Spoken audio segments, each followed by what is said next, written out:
వనవాసకు తిరిగే బిడ్డలందరినీ జ్ఞాపకం చేసుకో. మంచి ఆరోగ్యం ప్రతి ఒక్క బిడ్డకి దీవించి ఆశీర్వదించి తండ్రి. జగనయ్య జ్ఞాపకం చేసుకోయా, గెలవాలని అయినా అయ్యా బిడ్డలందరినీ జ్ఞాపకం చేసుకో. ఈ బిడ్డని కూడా జ్ఞాపకం చేసుకో. నా గృహం దర్శించడానికి వచ్చిందంటే తండ్రి బిడ్డలో ఉన్న నాన్న తీసుకొని బిడ్డలందరికీ నన్ను చేసుకోమని ఇచ్చినాను తండ్రి. బిడ్డలలో నా తండ్రి చిన్న ప్రార్థనని ఈ సన్నిధిలో తెచ్చుకొని ఏసయ్య పరిశుద్ధ నామమున ప్రార్థిస్తున్నాను తండ్రి.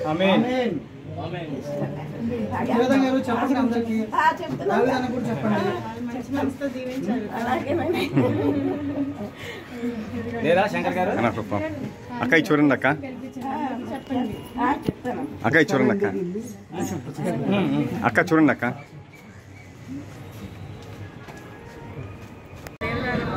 జార్జ్ గారితో మన వైఎస్ఆర్సీపీ ముఖ్య నాయకులందరితో కూడా గడప గడప పాదయాత్రకు వెళ్తూ మన షేక్ ఆసిఫ్ గారి అలాగే కేసీ నాని గారి విజయాన్ని కాంక్షిస్తూ ప్రతి ఒక్కరితో మాట్లాడడం జరుగుతుంది. ఎక్కడికి వెళ్ళినా కానీ ప్రజలందరూ కూడా వైఎస్ఆర్సీపీకే పట్టం కడుతున్నారు. ఏ గడపకి వెళ్ళినా ప్రత్యేకంగా ఈరోజు మేము కొండ ప్రాంతంలో ఉన్నాము.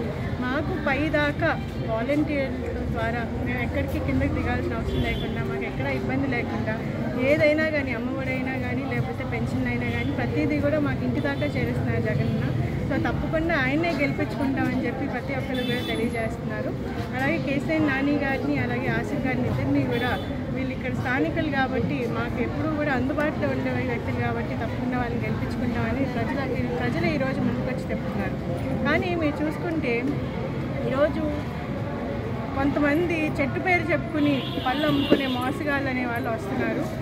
మీరు ఎల్లుండ 13వ తారీఖున ఎప్పుడైతే బ్యాలెట్కి వెళ్తారో, ఓటింగ్కి వెళ్తారో అక్కడ 2 కేసినేని పేర్లు అనేవి మీకు కనపడతాయి. ఒకళ్ళేమో ఎంపీ కేసినేని నాని గారు, మీకు 10 సంవత్సరాలుగా మీకు సేవ చేస్తున్న మీ ఎంపీ గారు, ప్రియతమ నాయకులు, ఎప్పుడూ కూడా విజయవాడ శ్రేయస్సు కోసం, విజయవాడ అభివృద్ధి కోసం కష్టపడుతూ 8,000 కోట్ల నిధులతో మన విజయవాడ రూపురేఖలను మార్చిన మన ఎంపీ గారు మనకి ఎప్పుడూ అందుబాటులో ఉంటూ కేసినేని భవన్ ద్వారా నిస్వార్థ సేవను అందించిన కేసీ నాని గారు ఈరోజు ఫ్యాన్ గుర్తు మీద నిలబడుతున్నారు. ఆయన 2వ నంబర్ బ్యాలెట్లో ఉంటారని ప్రతి ఒక్కళ్ళు కూడా అప్రమత్తంగా ఉండండి.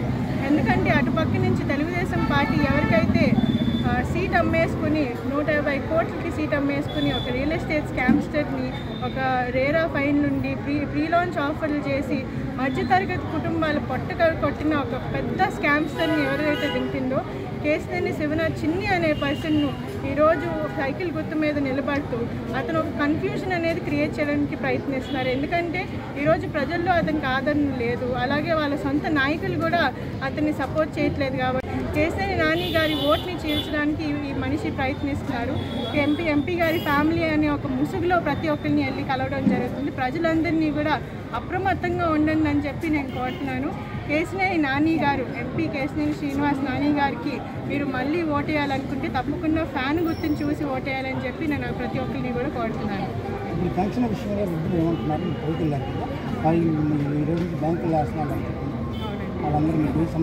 వృద్ధులందరూ కూడా చాలా బాధాకరం అండి. ఎందుకంటే గత 5 సంవత్సరాల్లో కూడా ప్రతి ఒక్కరికి కూడా పెన్షన్ అనేది వాలంటీర్లే స్వయంగా ఇంటికి వెళ్ళి ఇవ్వడం జరుగుతుంది.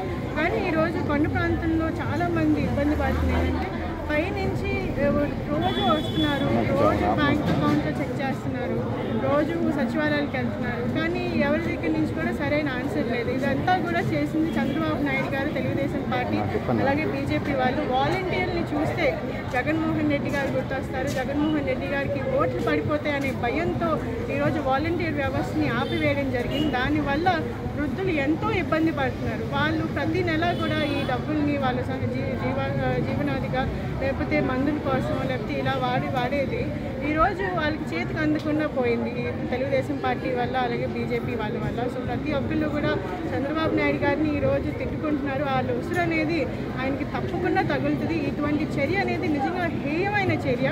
జగన్మోహన్ రెడ్డి గారి గురించి ఇన్సెక్యూరిటీ ఉండొచ్చు, లేకపోతే ఆయన మీద ఏమన్నా ఉండొచ్చు, కానీ ఈ రకంగా ప్రజల్ని ఇబ్బంది పెట్టే చర్యలు అనేది చేయకూడదు, చాలా తప్పు. ప్రత్యేకంగా పెద్దవాళ్ళని, వృద్ధుల్ని ఈ రకంగా ఇబ్బంది పెడితే దానికి తగిన శాస్త్ర అనేది ఎవరికైనా కానీ తప్పకుండా తగ్గుతుంది అనేది తెలియజేస్తున్నారు. అదే అండి, యూటర్న్ పాలిటిక్స్ అనేది తెలుగుదేశం పార్టీ వాళ్ళకి పక్కే ఉంది. ఫస్ట్ ఏమో మోదీ గారు టెర్రరిస్ట్ అంటారు, మళ్ళీ ఇప్పుడు మోదీ గారు చాలా జాతిపిత అంటారు, అలాగే మళ్ళీ ఫస్ట్ ఏమో అమరావతి సింగిల్ క్యాపిటల్ అంటారు, ఇప్పుడేమో వైజాగ్ని కూడా ఫైనాన్షియల్ క్యాపిటల్ చేస్తామన్నారు. మళ్ళీ నవరత్నాల వల్ల శ్రీలంక అయిపోద్ది రాష్ట్రం అంటారు. మళ్ళీ ఇప్పుడేమో నవరత్నాన్ని కాపీ చేసే ఒక కాపీ క్యాట్ మేనిఫెస్టో. అలాగే వాలంటీర్ వ్యవస్థని కూడా 5 సంవత్సరాలుగా వాలంటీర్ని ఎంతో ఇబ్బంది పెట్టారు తెలుగుదేశం పార్టీ వాళ్ళు. రకరకాల నాటకాలు ఆడి వాళ్ళు ఏదో నేరాలు ఘోరాలు చేసేస్తున్నారన్నట్టు వాలంటీర్లు చూపించి ఈరోజు ఎలక్షన్ టైం వచ్చింది, వాలంటీర్ వ్యవస్థ వల్ల నిజంగా ప్రజలకి చాలా మేలు జరిగిందని చెప్పి మళ్ళీ వాలంటీర్ వ్యవస్థను కొనసాగిస్తాము, వాళ్ళకి డబుల్ రేట్ ఇస్తాము. ఈ రకంగా యూటర్న్ పాలిటిక్స్ అనేది తెలుగుదేశం పార్టీకి చాలా అలవాటు అయిపోయింది. కానీ ప్రజలు కూడా వీళ్ళని నమ్మట్లేదు. ఎందుకంటే ఈరోజు తెలుగుదేశం పార్టీ వాళ్ళు 15 సంవత్సరాలు వాళ్ళు అధికారంలో ఉన్నా కానీ ఒక్క స్కీమ్ అయినా ఉండండి, ఒక్క స్కీమ్ అయినా మేము ఇదివరకు చేసిన స్కీమ్ పసుపు కుంకుమ కానీ లేకపోతే మా జన్మభూమి కమిటీలు కానీ మేము కొనసాగిస్తామని చెప్పి చెప్పే దమ్ముకు వాళ్ళు ముందుకు వస్తారో చెప్పండి. ఇలా చెప్తే ప్రజలు తప్పకుండా రాళ్ళు వేస్తారని చెప్పి ఏదైతే జగన్మోహన్ రెడ్డి గారు పెట్టిన నవరత్నాలు మేము ఆల్రెడీ ప్రజా ఆదరణ వచ్చింది కాబట్టి దాన్ని కొంచెం కాపీగా ఇచ్చేసి నంబర్స్ ఇటు అటు చేసి పెడుతున్నారే కానీ 15 సంవత్సరాలు రూలింగ్లో ఉన్న పార్టీకి ఈరోజు చెప్పుకోవడానికి ఏమీ లేదంటే ఎంత దురదృష్టకరం అనేది మీరు అందరూ కూడా ఆలోచించండి. తెచ్చుకుంటామని పట్టం కడుతున్నారు. మళ్ళీ వచ్చేది జగనన్న ప్రభుత్వమే. అలాగే నవరత్నాలు ప్లస్తో మరి ప్రతి ఒక్కళ్ళ ఇంటిలో కూడా సంక్షేమ అభివృద్ధి కార్యక్రమాలు అనేది మేము అందరికీ కూడా అందించడం జరుగుతుందని తెలియజేస్తున్నాం. రాజేష్ అన్న.